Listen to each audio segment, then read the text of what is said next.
લગ્ન નોંધણીના કાયદામાં સુધારો કરવાની માંગ સાથે શહેરમાં યોજાઈ રેલી 5 માંગ સાથે જિલ્લા કલેક્ટરને આવેદનપત્ર આપી કાયદામાં સુધારો કરવાની કરાઈ રજૂઆત। હિંમતનગરના ટાવર ચોક ખાતેથી લગ્ન નોંધણીના કાયદામાં સુધારો કરવા રેલીનું આયોજન કરવામાં આવ્યું।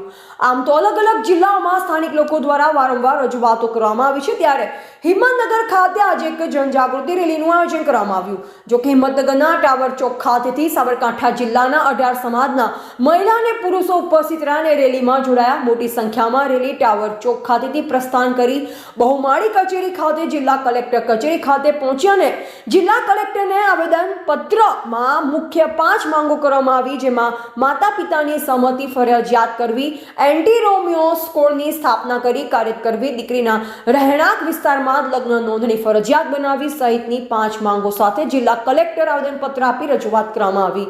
જો કે આગામી દિવસોમાં લગ્ન નોંધણીના કાયદામાં સુધારો નહીં કરવામાં આવે તો ઉગ્ર આંદોલન થવાની પણ શક્યતા સેવાઈ રહી છે।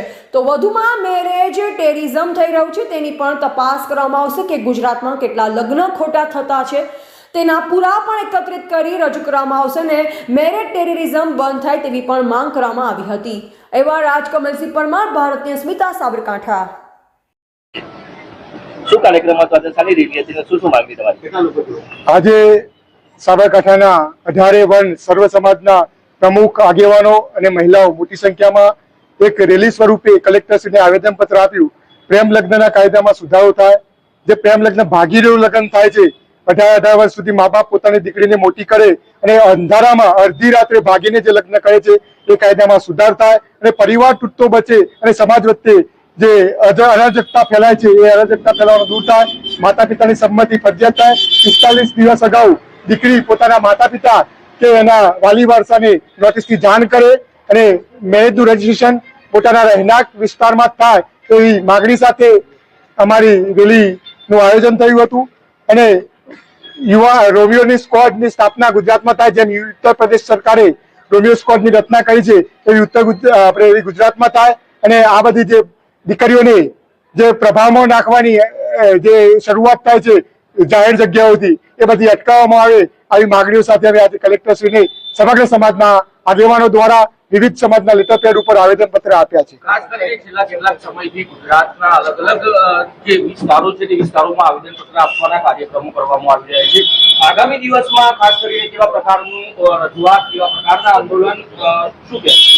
આ જે અહીંયાથી આગ સમગ્ર ગુજરાતમાં પ્રસરી રહી છે, વિજાપુરથી હિંમતનગર આવી, હિંમતનગરથી સુરેન્દ્ર મુકામે જઈ રહી છે, આવતીકાલે માનસા મુકામે કાર્યક્રમ છે। એમ સમગ્ર ગુજરાતની અંદર સર્વ સમાજના લોકો આ માગ લઈને આ કેટલી વેદના હશે, એક માતા પિતાની વેદના, એક પરિવારની વેદના, એક સમાજ જયારે તૂટતો હોય ત્યારે આ સમાજને બચાવવા માટે અને ભારતીય સંસ્કૃતિની વિવાહ સંસ્કાર બચાવવા માટે આજે લોકો રોડ ઉપર ઉતર્યા છે। ત્યારે સરકારને અમે સમર્થન આપી રહ્યા છીએ, સરકારનો વિરોધ નથી, સરકારને અમે જન સમર્થન પૂરું પાડી રહ્યા છે।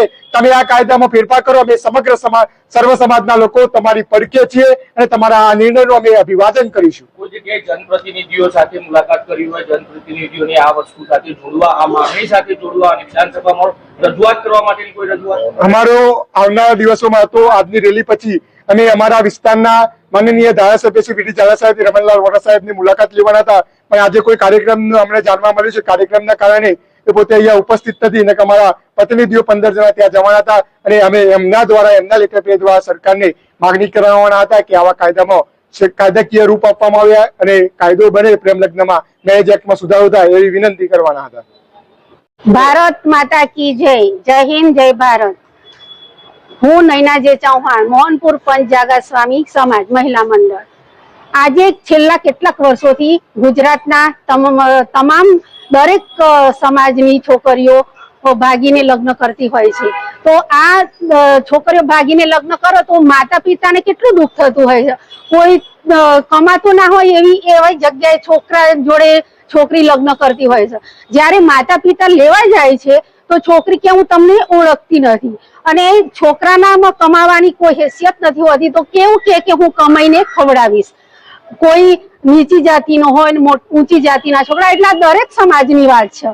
અત્યારે આપણે માતા પિતાની પરિસ્થિતિ જોઈએ તો કે આમાં કોઈ કાયદો લાવો, તો આમાં આપણે કડકમાં કડક કાયદો થાય અને તો જનજાગૃતિ રેલીમાં અમારો મોચી સમાજ પણ જોડાયો.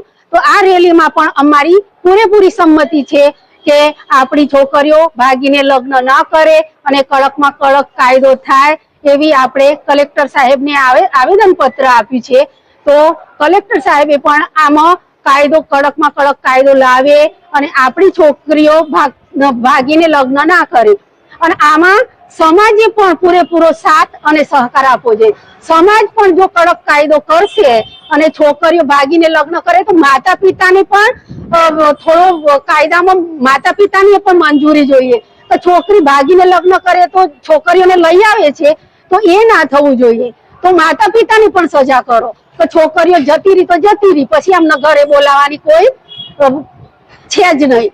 તો દરેકમાં મારી સંમતિ છે. મોચી સમાજ કેવો કાયદો જોવા છે, ખાસ કરીને કઈ રીતે આવું થવું જોઈએ તો એના કારણે છોકરીઓ ના કરે? હા, તો કાયદો એવો થવો જોઈએ કે છોકરીઓ ભાગીને લગ્ન ના કરવી જોઈએ. તો એમાં સમાજ પણ પૂરેપૂરો સાથ આપે. માતા પિતાની સહી જોઈએ, માતા પિતાની સંમતિ જોઈએ. તો માતા પિતાની સહી વગર છોકરી લગ્ન કરી જ ના શકે. એ કાયદો જોઈએ. તો માતા પિતાની પૂરેપૂરી મરજી સંમતિ જોઈએ.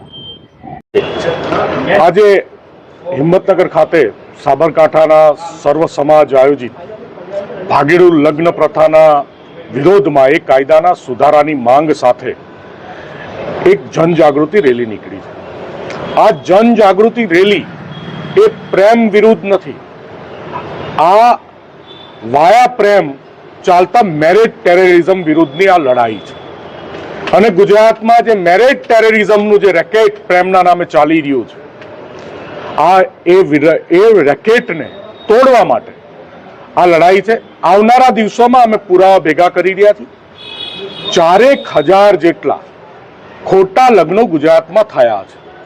એક મેરેજ ટેરરિઝમનો ભાગ છે. એ 4,000 લગ્નો કઈ કઈ રજિસ્ટ્રાર ઓફિસમાં થયા છે તમામના પુરાવા સાથે વિગતવાર માહિતી આપવામાં આવશે.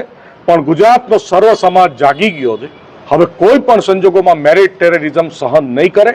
અને ગુજરાતની સન્માનીય સરકારને વિનંતી છે કે કોઈ પણ આ લગ્ન રજિસ્ટ્રેશનના કાયદાનો ઉપયોગ કરી અને મેરેજ ટેરરિઝમ અપનાવી અને દીકરીઓનું ભવિષ્ય ખરાબ ના કરે. આ ફ્યુચર સિક્યોર કરવામાં બધા સહયોગ આપે.